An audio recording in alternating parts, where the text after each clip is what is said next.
పిండి పూస్తా.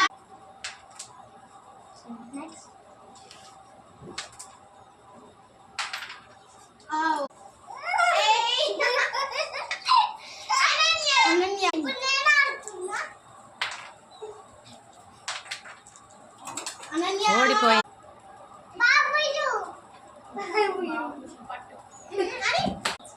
ఇప్పుడు నా ఛాన్స్. నా అను సైడ్